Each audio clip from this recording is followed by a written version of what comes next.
Hello tu ni keima channel vejo si na bon bin lem na hi vin tu laya na tong hon jong hi chi to banga zoom meeting yan hi akibol ta in hi ji a chu tu ni a hi zoom meeting et bolding ham DSLR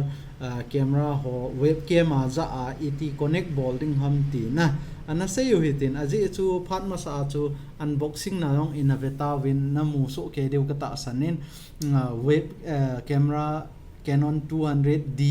unboxing in a bolo ahita inna hichi chu webcam za a iti laptop to connect ding ham ti tu nia in sai de wa in hichi na dinga chu nanop mai le microphone extra na ki cho the in a hi lo wai le na mobile charger chu na mobile charger chu na za a hi ta hi hichi to bang mobile charger chu to na laptop to na camera na connect nei khat thei in a quality ga vele hen to a hi vele choni chi ke ka laptop camera ka record na hi in hi a chu thing lo ai na ni tiam khat na ken screen record na hin bol lang in nang hon hi chi aman edit an ke bol thu a hen na ti mai thei hi je chun tu ni a hi ken ka mobile a iza ka hi live to banga kan shoot na abana kan upload na hi in hi je a chu ne het them deu ka ta sanin ima cha hi edit lo hi vele chon to a hi ka mobile a ka record na hi na che ho ka mobile a ka record na hi in aban la video quality ga vele chun to a hi a screen a ka lim hi vele chun camera a ga khial lo han camera a ga khial lo ten na che ho ông cái hiện là thiên rất riêng cho nó là tuổi HD thì họ cho hi ta cho chị nó là thì chỉ cho hi tại thì chỉ à cho năng in dòng hi chỉ to bằng hi DSLR mang cha YouTube meeting YouTube cái thì Zoom meeting na Zoom meeting ten na ball got na ile hi chỉ to bằng ai na ball thế tu ni chỉ video hay anh về là chọn iza kai na heading năng in dòng Zoom meeting hovel ai lo là na loi na pai to hi ta chọn na ke ho ting dòng le hi chỉ na camera chu mang cha video call ang na ki call thayo ichi Zoom meeting khel hai point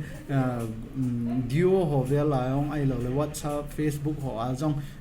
to messenger ho vela ang video call ki bol je na ichi wang ho na za thai hi ichi chu iti za ding ham ti ai le ke hin Canon ka nei a hi in Canon ka nei je a chu hi chlaya hi na mu thai deu ba hi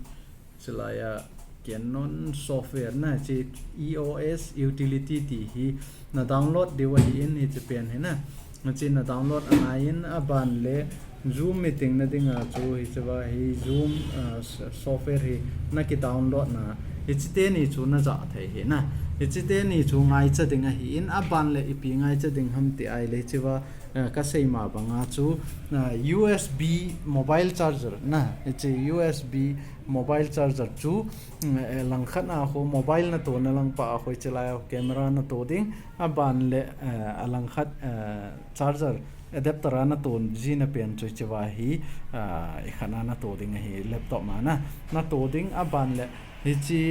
Zoom meeting chu na hon ding na hon jo ting le hi chewa hi Zoom meeting a chu a setting o mena video setting a chu na chi ding aban le hi chilaya hi vele chon option ni chana le hi chi khat integrated ti chu hi chi a camera laptop ma sa chu hi chi a screen a camera pen cho hi in a resolution ho vele chon a video quality ho hoi lo ai na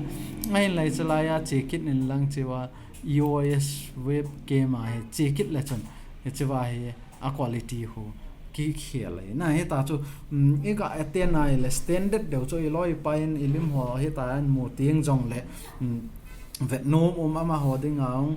thanop he na hi chi to bang chu hi ta chon na set up thei hi chalaya na charger adapter pen chon na laptop ma to en lang aban le na mobile to na pen choi chi Canon a hona to ding aban le Canon a hi on na ni au min ka sei ma bangin na khat chu a hi ai le image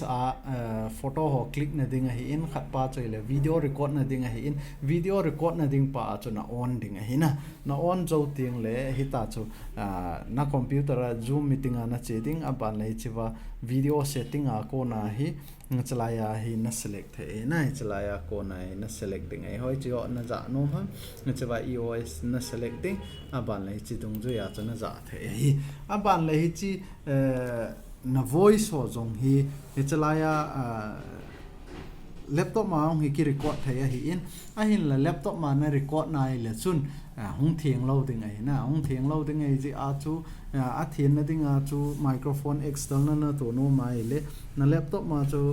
sound to no ho mai le na to ding a ban le hi chi wa ko na chu eta hi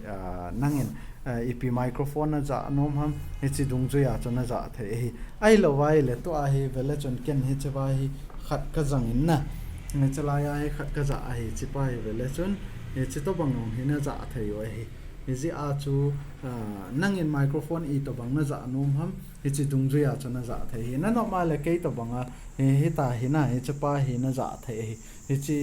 na nop na kaya he ta he na ha ma na loi ho to he ta chu e khat na ong e ten na bol the hi na nge ta hi zoom meeting lang ep video call hi jong le he ta chu na za the hi ti chu i ga se the un tin tu nia hi chi pen he hi ai le i ma cha editing lawa hong ki upload na hi in hi za chu na ne he them diu hi chi a thiang poi a hi lo la ki thing na ti wa on le nang ho thu ta ji chu ken hi chi nang ho het thei na ding i ti camera nei hon na a za dan het lo wai le ti a chu kan vet sa mai hi in ai lo wa ne het thim lo wa ma a ki chi poi na ti ai le hoi da win explain in ball pe in na ti wai le hi chong thu in ball ki te wai ti chu ka ga sai the a hi ka ki pa